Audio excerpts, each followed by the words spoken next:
বড়লুতমার আকাশে উৎসবের আমেজ, রাসমেলা শুরু হওয়ার প্রাক্ক্ষণে জমজমাট প্রস্তুতির বৈঠক। কমলপুর মহকুমা বড়লুতমায় শুরু হতে চলেছে এবছরের অন্যতম ঐতিহ্যবাহী রাসমেলা। আগামী 1 নভেম্বর থেকে 5 নভেম্বর পর্যন্ত চলবে এই বহুল প্রতীক্ষিত মেলা।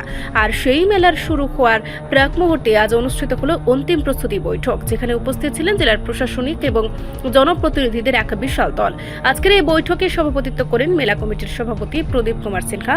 উপস্থিত ছিলেন ধলাই জেলার অতিরিক্ত জেলা শাসক পার্থ দাস, ধলাই জেলা সহ সভাধিপতি অনাদি সরকার, সালেমা পঞ্চায়েত সমিতির চেয়ারম্যান ভীনা দাস বিশ্বাস, আমবাসা ব্লকের পঞ্চায়েত সমিতির চেয়ারম্যান হিমালি দেববর্মা, জেলার অতিরিক্ত পুলিশ সুপার উত্তম বণিক এবং বিভিন্ন দপ্তরের আধিকারিকগণ। এছাড়াও মেলা কমিটির সম্পাদক প্রসেনজিৎ সিনহা, কোষাধ্যক্ষ শরৎ কুমার সিনহা সহ অন্যান্য সদস্যরাও ছিলেন উপস্থিত। বৈঠকে মেলার নিরাপত্তা, বিদ্যুৎ, জল, স্বাস্থ্য, পরিবহন ও সার্বিক ব্যবস্থাপনা নিয়ে বিস্তারিত আলোচনা হয়। সব মিলিয়ে বলা যায়, বড়লুতমার ঐতিহ্যবাহী রাসমেলাকে ঘিরে এখন উৎসবের উন্মাদনায় ভাসছে পুরো কমলপুর মহকুমা।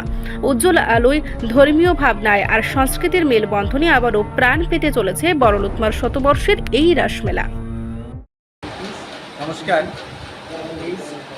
আজকে আমাদের এখানে যে স্টেট লেভেল রাস মেলা বড়লুতমাতে, তার আমরা আজকে চূড়ান্ত বৈঠক আমরা করে নিয়েছি। যে এখানে সমস্ত ডিপার্টমেন্ট, লাইন ডিপার্টমেন্টের লোক ছিলেন, আমরা জনপ্রতিনিধিরাও ছিলাম। আমাদের মধ্যে এখানে উপস্থিত আছেন এই মেলা কমিটির সেক্রেটারি মহোদয় এবং পঞ্চায়েত সমিতির চেয়ারম্যান এবং পঞ্চায়েত সমিতির মেম্বার। তো মেলাটা যাতে শান্তিপূর্ণ হয় সেই এখানে আলোচনা হয়েছে। আমাদের এসডিএম সাহেবও ছিলেন। তো শান্তিপূর্ণভাবে হবে। যে কিছু গতদিন যে 23 তারিখে আমাদের শান্তির বাজারে একটি ঘটনা হয়েছে, যেটা দুঃখজনক। যে বাজারের বিশেষ অংশই, অনেক অংশই ভেঙে লুটপাট হয়েছে। সেখানে জাতি এবং জনজাতির মধ্যে একটা মানে বিশৃঙ্খলা যারা বলা হয়, সেটা হওয়ার কথা ছিল না, কিন্তু হয়ে গেছে। তো সেটাও মীমাংসা হয়েছে গতকালকে।